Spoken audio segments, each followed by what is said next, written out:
안녕하십니까. 오늘은, 이제 요즘, 화제가 되고 있는, 아니, 2,500년 동안 화제거리가 되고 있었던 업과 윤회에 관한 얘기를 해보겠습니다. 이제, 브라만교 혹은 힌두교에서 말하는 업과 윤회가 있고, 불교에서도 업과 윤회를 이야기하죠. 어떤 사람들은 불교라고 하는 것이 결국은 3세 인과와 6도 윤회라고 하는 토대 위에 세워져 있어서 이것을 이제 명시적으로 인정하지 않으면 불교를 배운다, 불교도다라고 말하기 어렵다 이렇게 말하는 사람도, 단정하는 사람도 있습니다. 하지만 역사적으로 좀 살펴보면 우리가 좀 느낄 수 있는 점들이 있을 것 같습니다. 이제 힌두교 브라만교에서는 이제 당연히 업과 윤회설을 이야기하지요.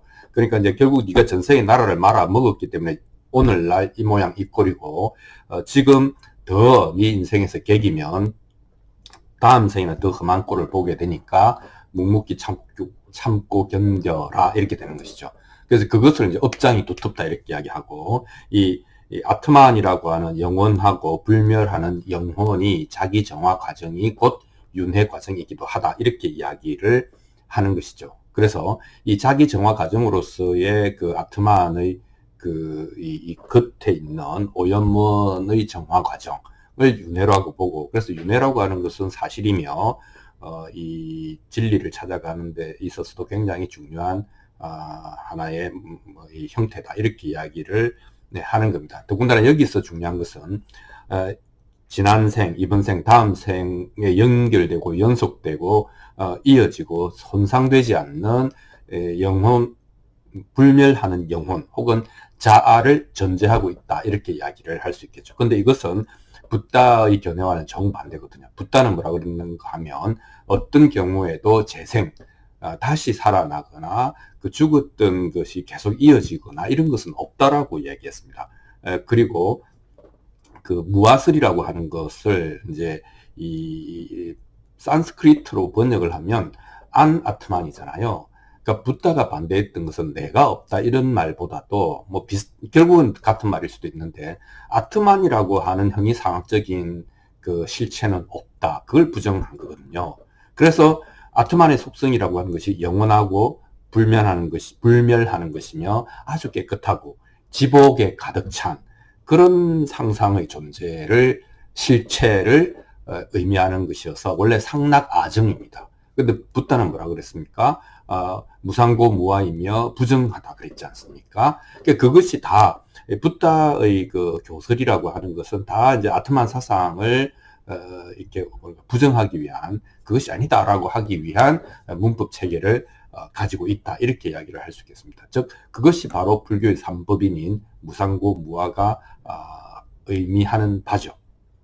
그래서 이 붓다의 반힌두교적인 맥락에서 보면 그 업과 윤회라고 하는 것도 그것이 있고 그것을 사실로 전제해서 얘기했다기보다는, 업과 윤회라고 하는 것은 당시에 교육받지 못한 인도의 사람들에게 그거는 뭐라 그럴까, 예, 그런 게 없고 뭐 딴 거야 이렇게 이야기하면은 전혀 이제 그 접수 자체가 되지 않는, 이미 이제 그 뿌리 박힌 단어이기 때문에 그것을 재해석하고 합리화하는 전략을 택했다 이렇게 볼 수 있겠습니다. 그래서 힌두교나 브라만교에서는 종교적인 단어죠. 업과 윤회라고 하는 것이 또 도덕적인 상벌과 관련된 단어다 이렇게 이야기를 할 수 있겠습니다.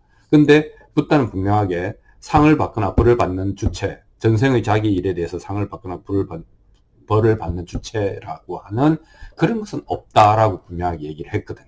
그러니까 이 도덕적 상벌주의가 아니라 붓다는 철학적이고 과학적인 인과주의, 그죠? 원인과 결과, 그리고 그 원인을 짓는 사람도 나고 결과를 감수해야 되는 사람도 나다라고 하는 자기 책임을 어디서? 현세에서 강조했다 이렇게 말을 할 수가 있겠습니다.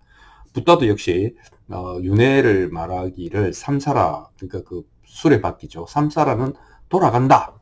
계속 원인과 결과 이렇게 해서 인과법은 철칙이다, 벗어날 수 없다라고 이야기했잖아요. 그런데 그 인과법을 이제 현세에 자기 책임하에 행동 선택에다가 연결시킨 것이죠. 예, 그런 신비주의적인 종교적인 상벌주의적인 관점이 아니라. 자, 과거는 뭐라고 했는가 하면 현재 나의 모습을 보면 되고, 만약에 미래의 내 생의 당신의 모습이 궁금하다면 현재 내가 하고 있는 짓을 봐라, 그렇게 이야기하는 거잖아요. 그러니까 붓다는 과거와 미래가 아니라 전생과 내생이 아니라 지금 여기 현재에 내가 무슨 생각을 하고 무슨 행동을 하느냐가 나의 운명과 나의 상태를 결정한다, 이렇게 이야기를 강조를 한 것이죠.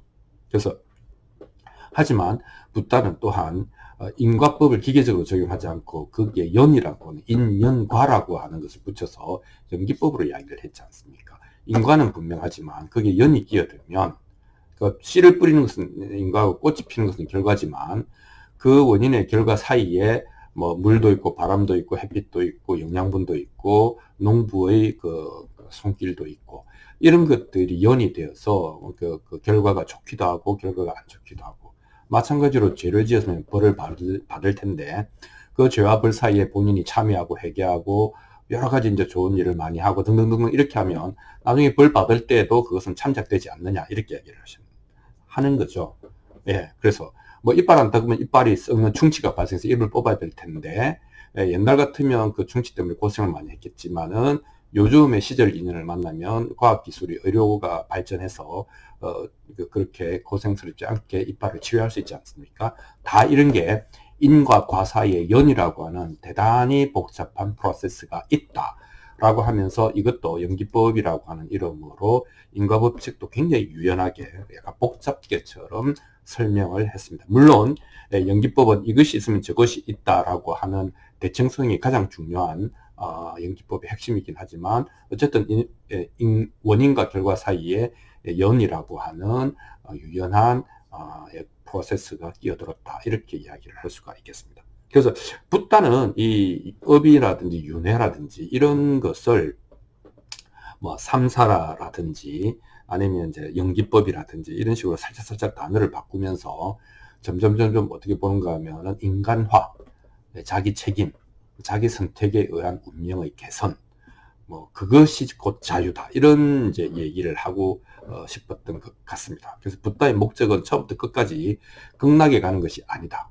뭐냐, 처음부터 끝까지 이고등락이다. 근데 지금 괴로움이 벗어나서 낙을 느끼는 것은 내세가 아니고 지금이어야 한다는 것이죠. 지금 내가 괴로움이 사로잡히지 않고 지금 내 마음이 평화로우면 되는 거고, 그것이야말로 내가 이 세상에 나온 목적이다, 이렇게 이야기를 하는 것이죠. 그러니까 과거도 미래도 아닌 현재를 대단히 중시하고, 사실은 이제 이것밖에 없다라는 얘기를 조금 더 나아가면 유추할 수 있습니다. 그래서 힌두교 이제 그 이전에는 브라만교고 붓다 이후에는 힌두교로 발전하는 그 인도적 그 사상이라고 하는 것은 결국은 뭐 열악하잖아요, 사는 게 예나 지금이나. 그래서 참아라, 괴기지 말고 참아라, 이렇게 주로 이제 이야기를 한 것이죠. 그래서 만약에 네가 여기서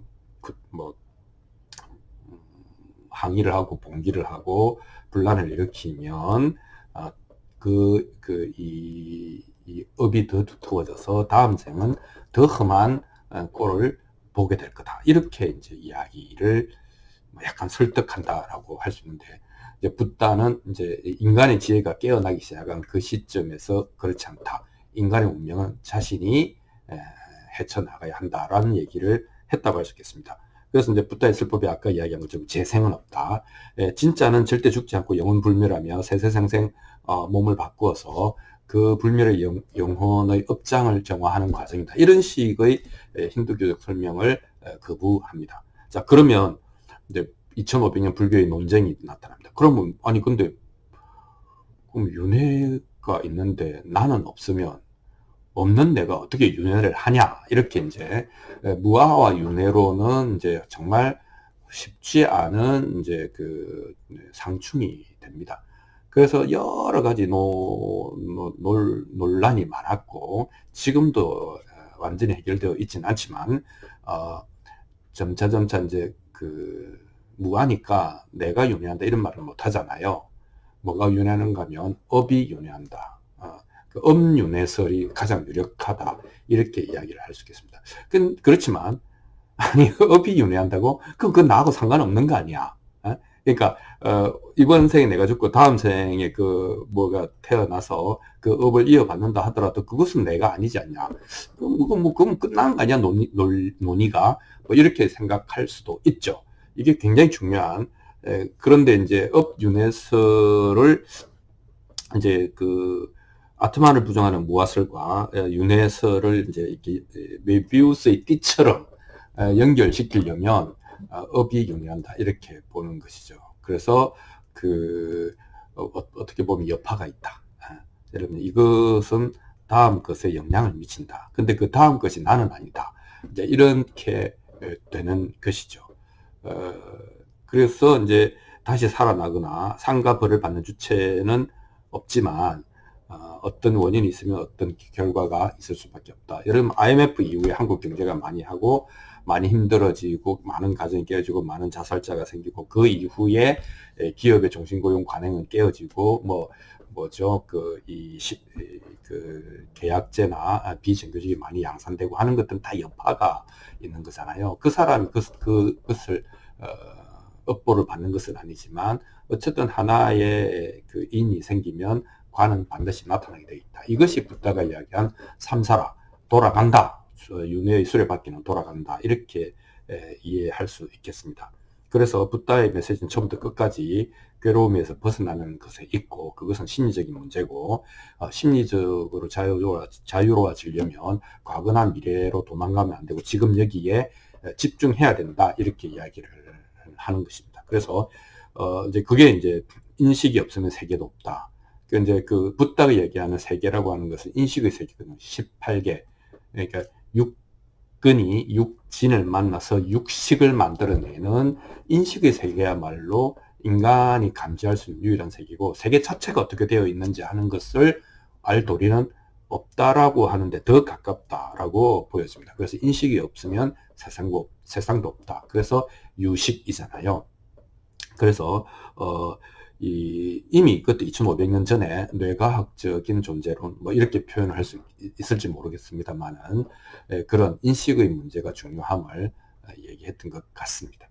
그래서 불교의 기반을 우리가 아까 이야기한 것처럼 삼세인과와 육도윤회에 두고 있지만 또한 불교에서 이제 새롭게 제시한 용어는 연기법이고 그 연기법으로 유추할 수 있는 결론은 무아다. 그리고 그 뒤에는 공이다. 이런 표현을 쓰지 않습니까? 그래서 그 붓다는 철학적으로 업과 윤회설의 그 종교적이고 신비하고 뭐 도덕주의적이고 상벌주의적인 이제 그때는 그런 정도가 이제 사람을 일깨울 수 있었겠죠. 그렇지만 그것을 이제 붓다는 철학적으로 세련되게 정리를 해서 이 괴로움을 물리치는데 괴로움으로부터 벗어나는데 최종 병기로 이 연기법을 제시하고 그것의 결과로 무아를 제시했다. 이렇게 이야기를 할 수가 있겠습니다.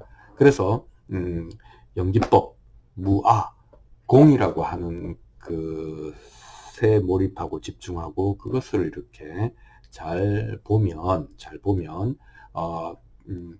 이 윤회론이라고 하는 것은 이게 굉장히 해석을 하기에 따라서는 이 또 다른 자아론, 그죠? 지금 내가 좋은 일을 해서 다음에 건강하게 가고 지금 내가 나쁜 짓을 하면 다음에 그 과보를 받고 하는 것은 일관되게 내가 있지 않습니까?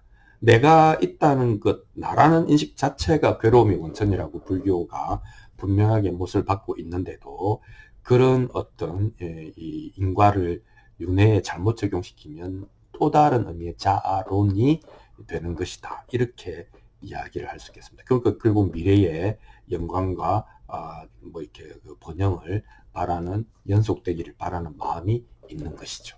그래서 그런 것들을 발견하는 것이 뭐 윤회가 있냐 없냐, 네가 봤냐 안 봤냐, 뭐 윤회를 연구하는 학자들이 많은 증거를 수집했다. 이런 것이 붓다가 처음에 제시한 이고등락과 무슨 상관이 있는지는 모르겠다 하는 게 제 생각입니다. 자, 그러니까 지금 여기로부터 도피하는 방법이 여러 가지가 있을 텐데 그 중에 하나도 잘못하면 뭐든지 올바로 쓰면 올바른 것이죠. 잘못 업과 윤회를 이해하고 적용하면 또 다른 자아론, 또 다른 도피가 될 수 있다라는 그 얘기를 우리는 안 할 수가 없다. 이렇게 이야기를 하겠습니다.